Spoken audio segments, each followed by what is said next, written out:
Dice el Salmo 126, cuando Jehová hiciere volver la cautividad de Sión, seremos como los que sueñan. Entonces nuestra boca se llenará de risa y nuestra lengua de alabanza. Entonces dirán entre las naciones, grandes cosas ha hecho Jehová con estos, grandes cosas ha hecho Jehová con nosotros. Estaremos alegres. Haz volver nuestra cautividad, oh Jehová, como los arroyos del Negev. Los que sembraron con lágrimas, con regocijo segarán. Irán andando y llorando el que lleva la preciosa semilla, mas volverá a venir con regocijo trayendo sus gavillas. Inclina tu rostro, vamos a orar. Te damos gracias, Señor, por tu palabra maravillosa que nos llena de esperanza, de gozo, de sabiduría tuya, Señor.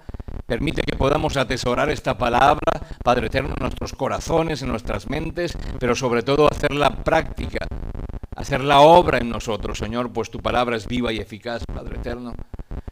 Permite también que durante esta semana podamos reflexionarla, que no solamente se quede aquí, que al final del servicio se olvide, sino que venga a nosotros a través de tu Espíritu, Señor, a redarguir, Señor, nuestro corazón, nuestra alma, Señor, de saber que tú nos cuidas y que tú traes sabiduría para vivir esta vida, Señor, la cual tú nos has dado y nos has regalado. Te pedimos todo, Padre eterno, en el nombre.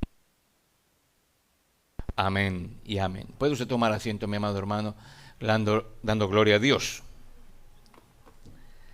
Maravilloso es Jehová. Esta palabra es maravillosa porque nos habla acerca de tener ese gozo, de ser felices por ser restaurados. ¿Usted ha visto obras de arte restauradas?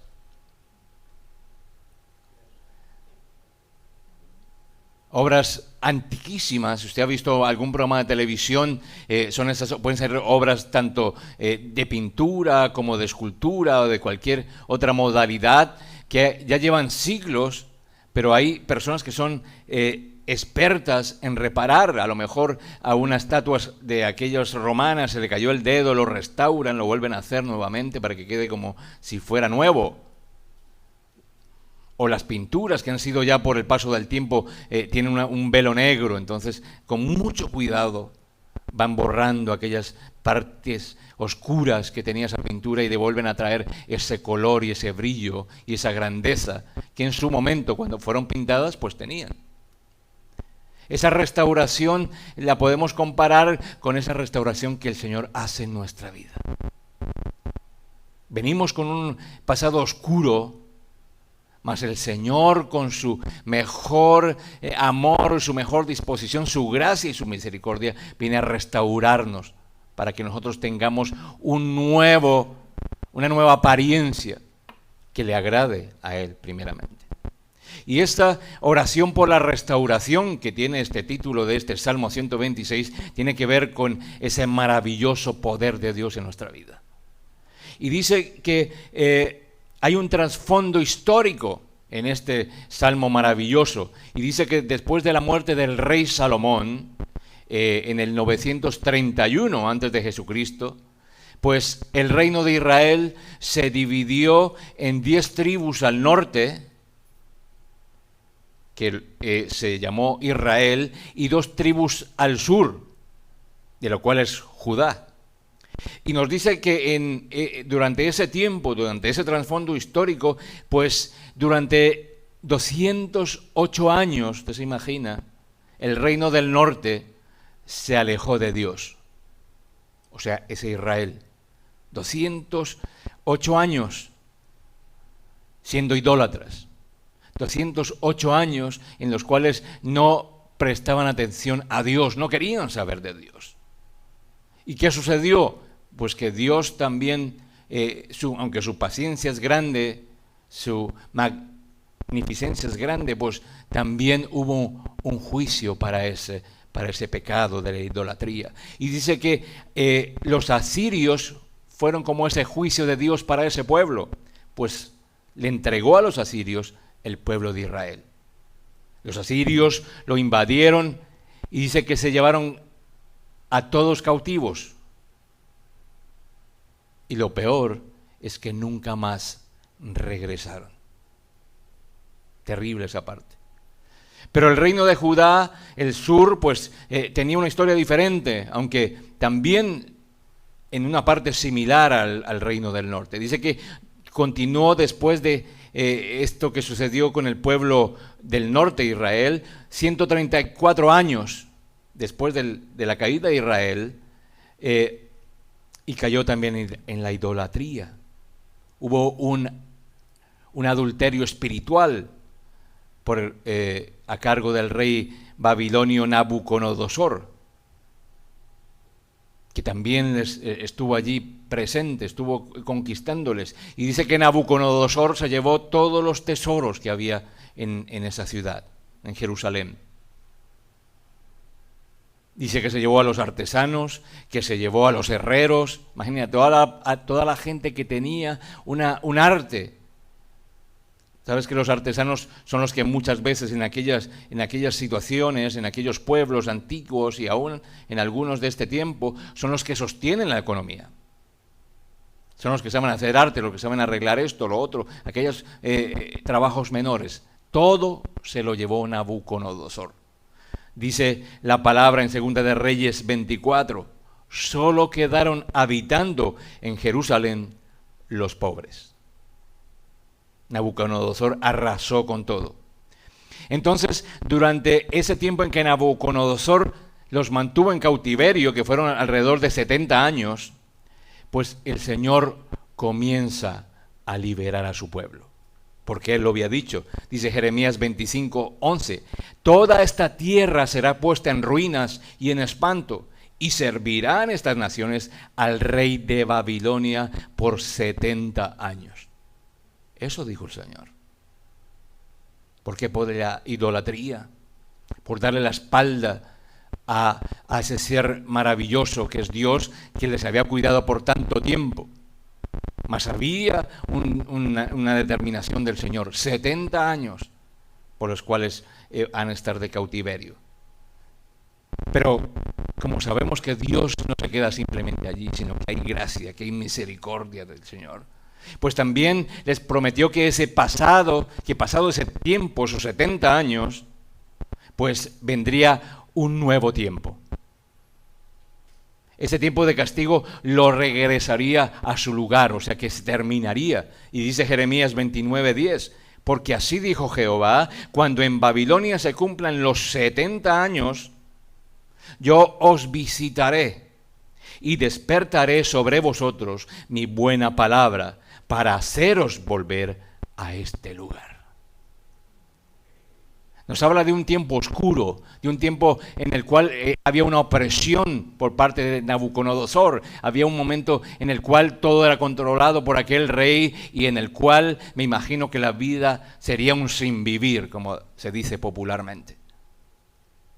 Eso nos puede sonar algo parecido a cuando tú y yo estábamos en ese cautiverio.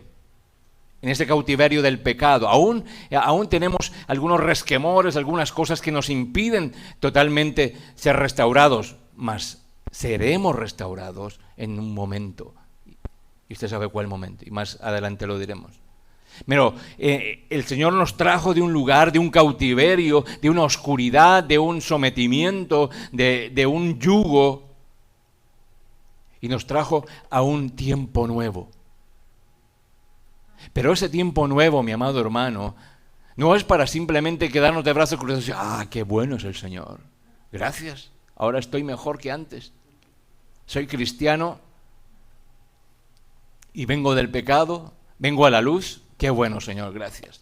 No podemos quedarnos allí con eso. Tenemos que tener una nueva actitud con respecto a aquello que el Señor ha hecho en nuestras vidas. Por eso cuando vosotros venís a la iglesia, venís con un corazón dispuesto, entregado, constricto, humillado, sabiendo que es Cristo el que hizo toda la obra y está haciendo toda la obra en ti. Y que hará una obra postrera también en nosotros. Por eso venimos con gozo, por eso la pregunta siempre os digo, ¿cómo estáis vosotros? ¿Estás con gozo o estás triste? Sí, hay avatares de la vida. hay momentos difíciles, pero tiene que el gozo ser mayor, porque está en Cristo Jesús, está en ese Dios todopoderoso. Entonces, ¿cuántas cosas grandes el Señor ha hecho por nosotros? ¿Ha hecho el Señor grandes cosas en tu vida? Amén, claro que sí. ¿Y estamos contentos por ello o estás triste? Cuando el Señor te trae de esa oscuridad, cuando el Señor te trae de esa inmundicia, cuando te saca de ese yugo, cuando te libera de aquellas cosas del pecado, tú dices, ay Señor, gracias, me liberaste. ¿Y estás triste? No. Estás feliz, estás con gozo. Por eso dice la palabra del Señor, cuando el Señor restauró la suerte de Sión, éramos como los soñadores. Nuestra boca se llenó de risa y nuestra lengua de alabanza y alegría, aleluya. Porque nosotros estamos gozosos de saber que ya no pertenecemos a esa oscuridad, sino que ahora estamos en la luz. Que por su gracia y su misericordia estamos aquí y tenemos una esperanza en Él. Y como Dios hace y Dios cumple, y como el pastor lo decía hoy en esta mañana, Dios no es hombre para mentir, Dios no miente y Él cumple, pues así mismo hizo Dios con este pueblo de Judá. Dice que trajo el Señor para este pueblo 3 importantes situaciones que mudarían esa historia nueva de este pueblo. Una de esas era esa libertación, esa liberación de parte de Dios, de ese yugo. Por eso dice que habrá en nuestra lengua alegría. Y entre las naciones, grandes cosas se dirán que ha hecho Jehová con ellos. El Señor ha hecho grandes cosas por nosotros, así que estamos felices. Allí había esa alegría de saber que habían sido liberados de ese yugo de Nabucodonosor y que volvían nuevamente a esa tierra a la cual pertenecían. Usted se imagina aquellos que se van por muchos años a un lugar y extrañan, ¿no? Su tierra y deciden regresar. Hay otros que nos amoldamos, otros que ya hacemos de este lugar nuestro hogar, pues obviamente estamos tranquilos, pero aquellos que siempre anhelan regresar, pues cuando eso sucede, pues ¿habrá tristeza o habrá gozo? Gozo, alegría de volver a ver aquello donde nacieron, aquello donde compartieron, sus parientes o qué sé yo. Así era el pueblo de Judá cuando regresó. Cuando volvió a esa cautividad, estaban felices. Por eso daban gloria y honra a Dios.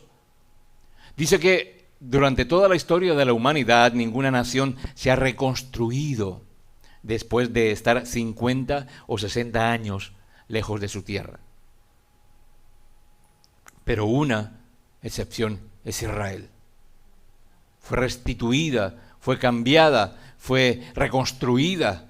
Después de 70 años, el pueblo de Dios regresa a ese territorio, su territorio, y comienza a reconstruir la nación, a reconstruir los muros, a reconstruir el templo y sobre todo a retomar esa adoración a Dios. Por eso la adoración, mi amado hermano, es agradecimiento a Dios por lo que Él ha hecho en tu vida. Por eso la adoración, mi amado hermano, no es simplemente una canción. Esto nos da una pequeña guía de tener ese agradecimiento con Dios. Pero nosotros debemos venir con el agradecimiento ya en nuestra cabeza.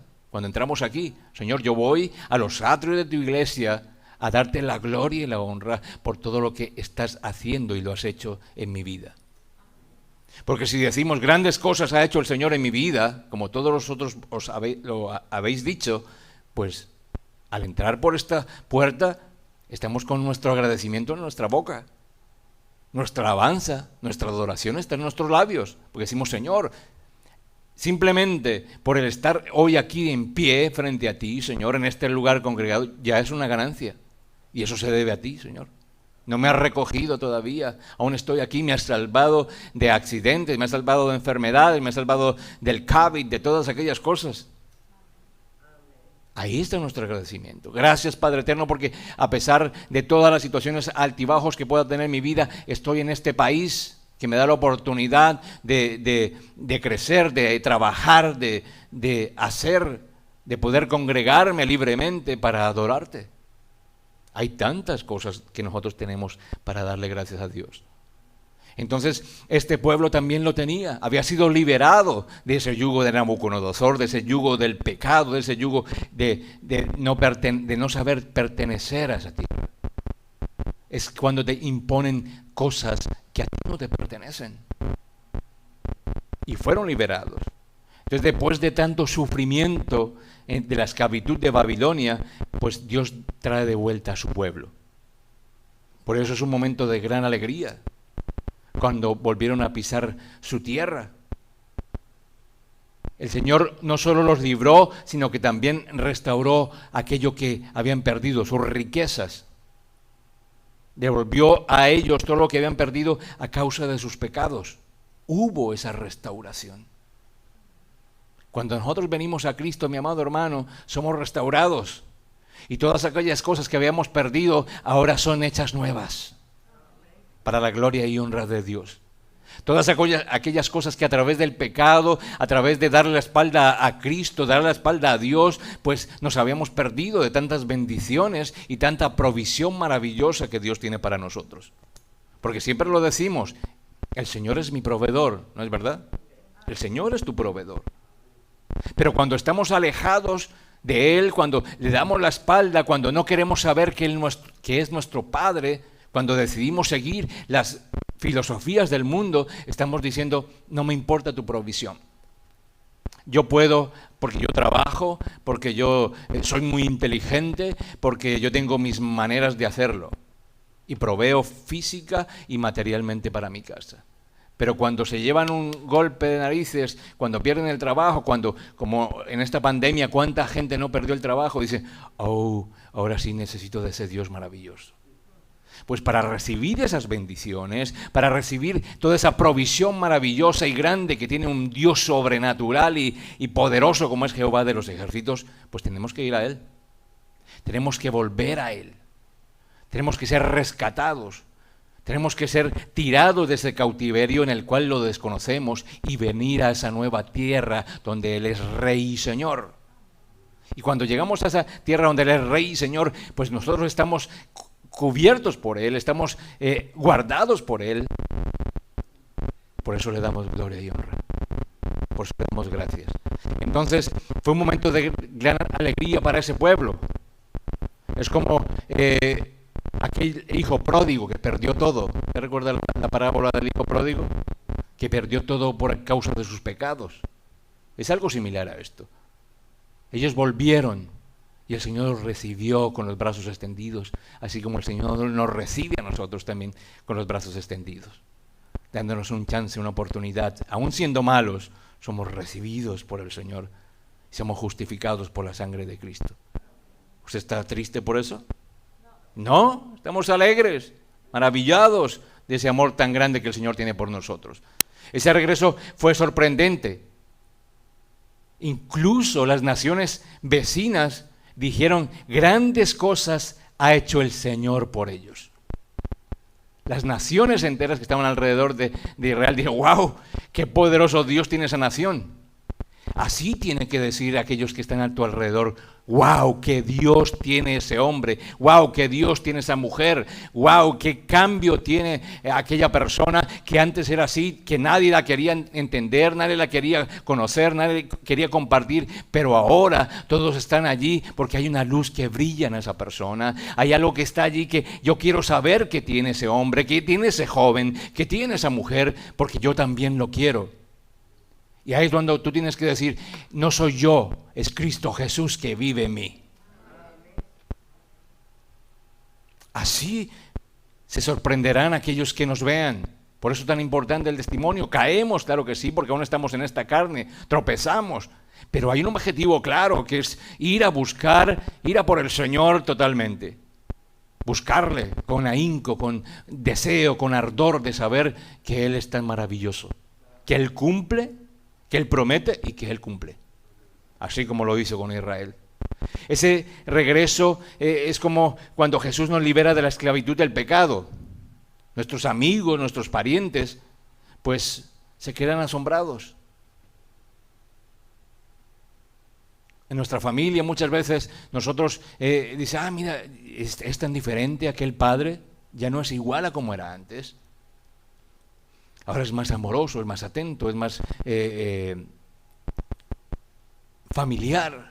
O aquella mujer, cómo quiere a sus hijos cuando antes simplemente los rechazaba. O aquel hijo, qué tan buen estudiante se volvió ahora, qué respetuoso es ahora con sus padres. Aquella hija prefiere más la compañía de su familia que estar por allá afuera perdiendo el tiempo en otras cosas que no glorifican a Dios. Ahí hay un cambio, mi amado hermano.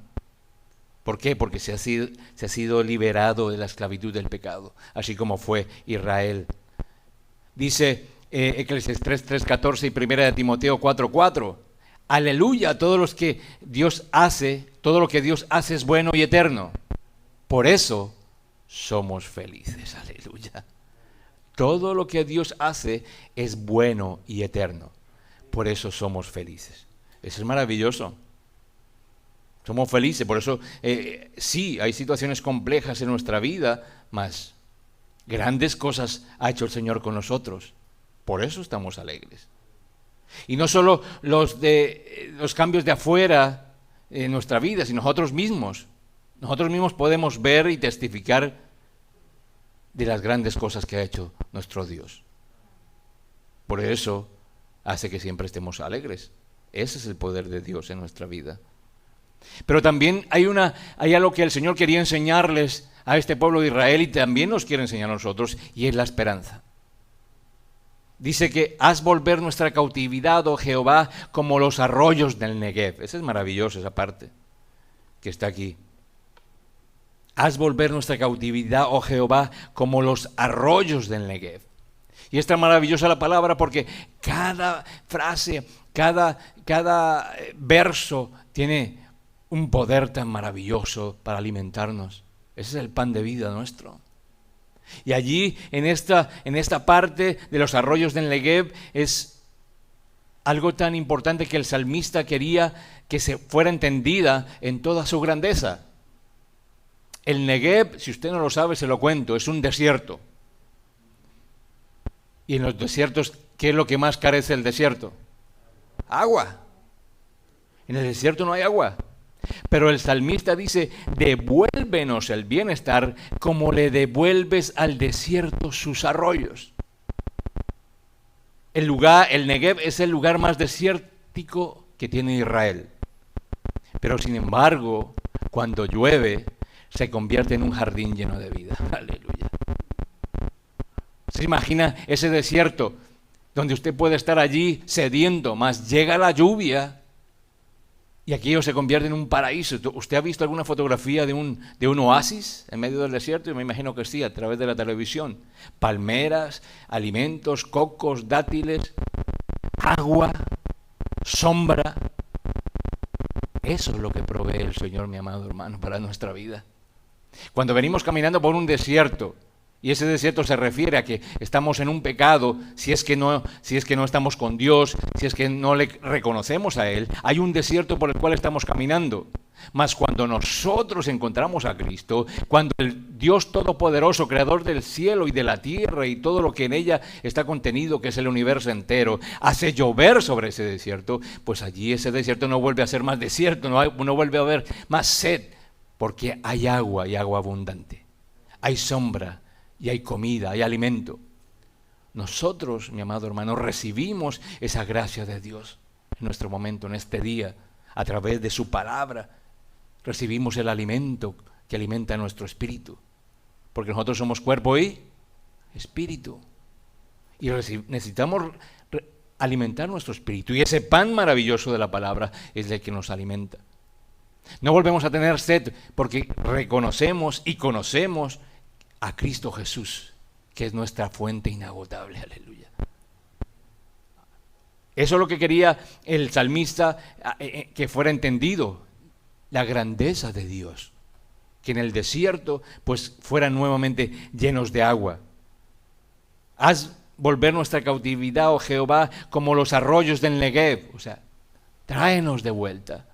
Y haznos como esos arroyos del Negev, que cuando llueve hay vida, hay esperanza para el perdido, para el sediento, para el pecador. Así nos habla el Señor hoy. Tráenos de esa cautividad, Padre amado. No quiero permanecer más en ese yugo del pecado, en eso que tú aborreces, sino tráenos a esta nueva tierra, donde tú, Señor, estás al control de todo. Y como sé que lo reconozco y lo sé a través de tu palabra, pues por eso te doy la gloria y la honra. Nuestra vida es así. Cuando Dios quiere rescatarnos y nuestra vida se transforma y da fruto para su gloria. Eso es lo que quiere Dios. Rescatarnos, transformarnos, pero no quedarnos simplemente con eso, sino que nosotros demos fruto. Por eso es tan importante como aquello que viene a continuación, que vamos a cómo dar nosotros la gloria a Dios a través de toda esa transformación, de ese rescate de nuestra vida. ¿Cómo nosotros podemos dar ese fruto para su gloria? Ya sabemos que muchos israelitas se quedaron en Israel, porque era necesario que viniera esa primera parte de ese pueblo de liberados, a preparar la tierra para recibirlos. Había como unas etapas para llegar allí nuevamente a ser rescatados por Dios. Entonces, claman al Señor y usan la imagen de los torrentes del Negev en su oración, esta que estamos hablando ahora. Dice, Señor, como los ríos del desierto del Negev vienen una vez al año, lo mismo les pasa a los que quedaron allí y al año siguiente también. O sea, todos aquellos que venían detrás, también el Señor tiene preparado esas aguas poderosas. Por eso cuando nosotros damos fruto al Señor, es cuando nosotros también proclamamos su palabra a otros. Y esos que vienen detrás de nosotros también van a encontrar esas aguas en el desierto. Aleluya. Porque Dios es fiel, porque Dios es maravilloso. Y por eso cuando tú hablas a tus hijos, cuando tú transmites tu palabra, tu conocimiento que el Señor te ha dado a aquellos que vienen detrás, pues tú vas a tener la certeza de que el Señor, a través de su palabra y su promesa, la ha de cumplir para aquellos que vienen detrás tuyo. Ese es nuestro Dios maravilloso, que nos llama a regresar a esa tierra a la cual Él le pertenece y Él es el Señor de esa tierra.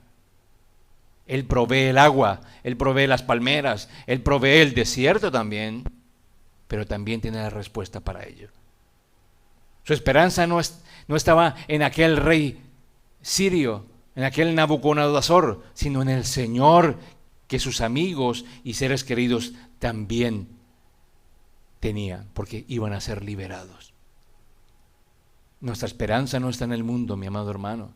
Nuestra esperanza no está en el internet, no está en el TikTok, no está en esas cosas de ahora. La esperanza nuestra está en Cristo Jesús. Y a Él nos aferramos y a Él le damos gracias hoy en esta mañana.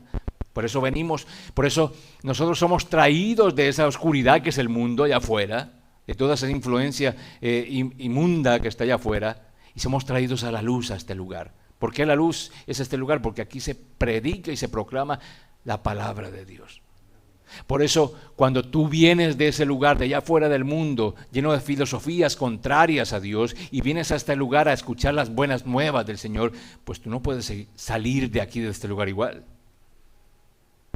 Porque entonces estaríamos haciendo nada. No podemos venir con un cúmulo de tristezas de allá afuera, de pesadez, de yugo, de pecado, y llegar a este lugar y salir con la misma maleta. Nosotros llegamos aquí y conociendo cómo es Dios a través de su palabra, pues tenemos que salir liberados, felices, gozosos, de decir, Señor, yo sé al Dios al cual sirvo. Sé que tienes tú preparado para mí un gran arroyo, aguas claras, alimento para mí, porque tú eres mi proveedor, Señor. Y estoy siendo restaurado por tu poder, por tu gracia y por tu gloria. Mi pecado es grande, pero tu gracia es mayor. Eso es maravilloso. Es a menudo el sentimiento de las personas que han sido liberadas por Cristo. El de dar gracias, pero que también todos los demás sean liberados.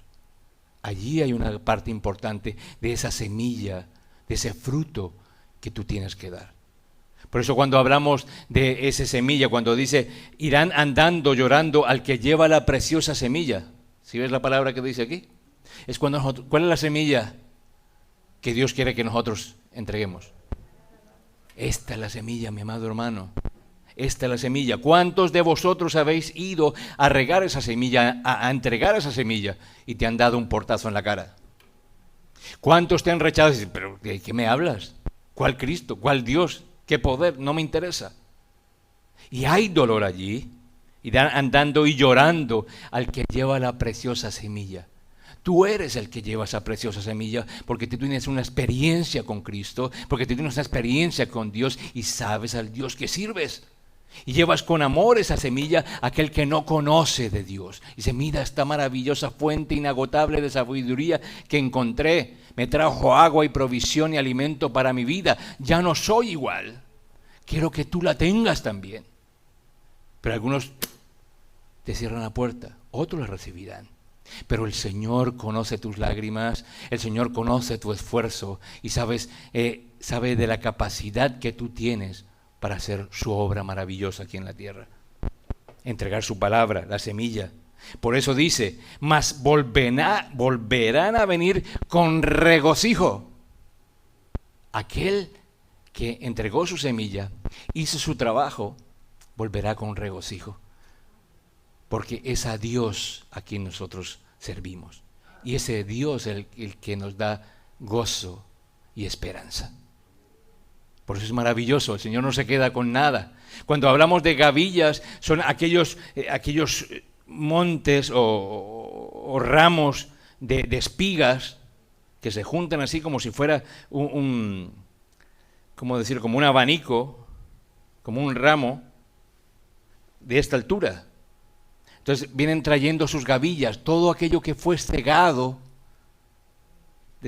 después de la siembra, después de poner la semilla que viene, la cosecha. Todo eso cegado, todo es puesto así para la distribución, en pequeños, ¿cómo decirlo? Manojos, ¿no? Túmulos o qué sé yo, así. Mas volverán a venir con regocijo, trayendo sus gavillas. O sea, vienen con regocijo, sabiendo que han recogido todo aquello que han sembrado. Por eso nosotros estamos llamados a dar fruto, porque hemos recibido mucho, y si hemos recibido mucho, mucho se nos será demandado también. Y así como ese pueblo fue restaurado, fue traído a una nueva tierra, a una nueva situación, nosotros también, mi amado hermano. Porque nosotros no pertenecemos a este lugar. Nosotros somos extranjeros en esta tierra. Por eso cuando nosotros seamos llevados maravillosamente a la tierra a la cual pertenecemos, a la cual hemos decidido que es una eternidad con Cristo, pues toda esa felicidad y ese gozo será supremo. Porque ya allí en esa, aleluya, ya allá en ese cielo maravilloso, ya no habrá hospitales, no habrá cementerios y no habrá cárceles. Esa será una gloria eterna maravillosa. Por eso cuando seremos nosotros llevados hacia ese lugar con Cristo Jesús, pues no puede haber en nosotros nada más y nada menos que alabanza y gloria al Dios Todopoderoso. Ese es nuestro Dios. Y en esa situación con ese pueblo, de traerlo nuevamente, pues también había el propósito de Dios. Que siempre hablamos, el propósito de Dios en tu vida. Pero ya vimos que hay unos antecedentes. Él quiere quiere liberarte del pecado, quiere traerte para una nueva etapa, una nueva tierra en la cual Él es Dios y Señor. A Él le pertenece todo, pero quiere traerte a su familia, hacer que tú seas parte de Él.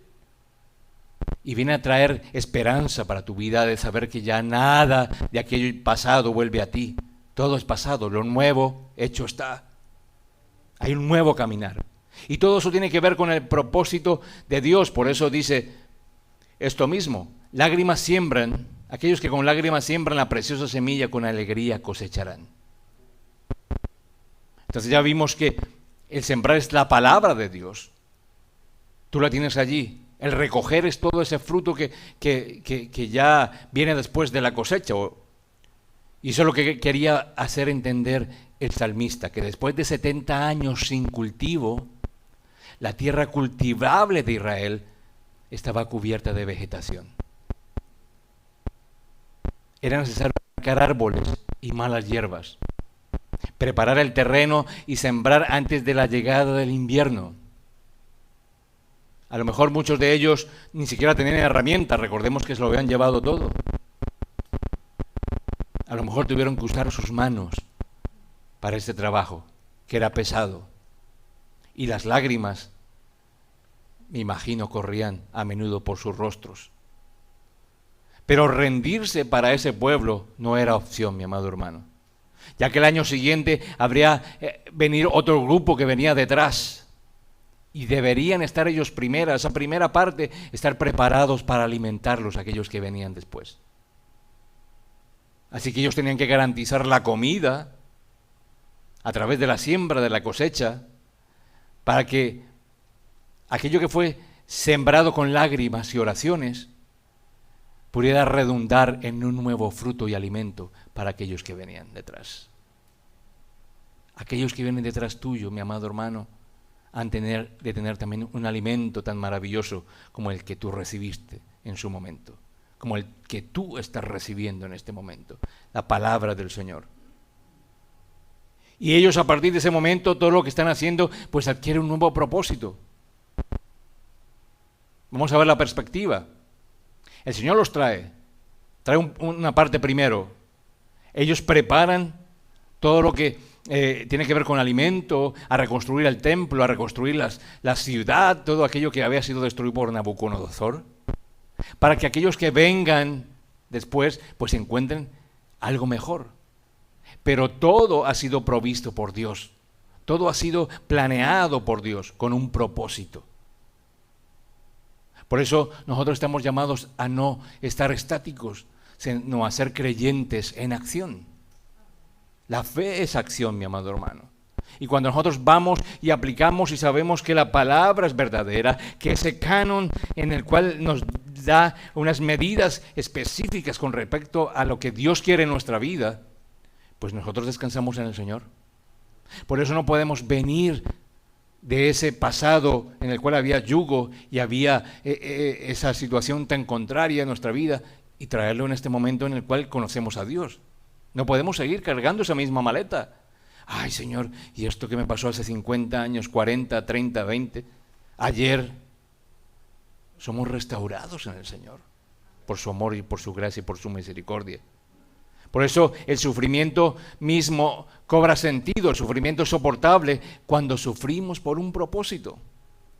Cuando pasamos por las situaciones sabemos que el Señor tiene unas cosas mejores al frente, porque a través de su palabra nos lo ha mostrado. Hay un propósito. Por eso nuestra vida, después de que Cristo está en nosotros, adquiere un nuevo propósito, mi amado hermano. ¿Hay un nuevo propósito en tu vida en este día con Cristo Jesús? La palabra te ha llevado a reconocer y a recordar aquellas cosas de aquella ciudad oscura de la cual fuiste traído, fuiste sacado. El Señor te ha hablado hoy a través de esa restauración que ha venido efectuándose en tu vida, que se está efectuando en este día, y de aquellas cosas que han de venir en el futuro, que le pertenece a Él. Ahora entendemos, mis amados hermanos, que hay un propósito mayor en nosotros, y es darle la gloria y la honra a Dios Todopoderoso. Encontrar un propósito mayor en todo lo que hacemos, ese debe ser nuestro pensamiento, nuestra forma de decirle a Dios, Señor, gracias. No estoy estático, estoy caminando hacia el frente, estoy dando un paso en fe. Participar en una vida colectiva de la iglesia a veces no es fácil de convocar a todos, por eso en los bautismos queremos que todos, nos gustaría que todos estuviesen allí, pero a veces se hace complicado. A veces solamente es un hábito, es una forma simplemente de alimentarse espiritualmente y prepararse para alimentar a los demás. Pero nosotros debemos saber que hay un propósito de Dios en nuestra vida, mayor que simplemente venir a congregarnos aquí, porque a Dios le pertenece todo. Él tiene un propósito en nuestra vida. Nosotros también necesitamos, como ese pueblo, plantar la semilla del Evangelio. Por eso nosotros somos misión esperanza. Tenemos una misión, tú tienes una misión, plantar la semilla del Evangelio, incluso con lágrimas, para alimentarnos a nosotros mismos y para que nuestro prójimo sea liberado, sea restituido como nosotros fuimos.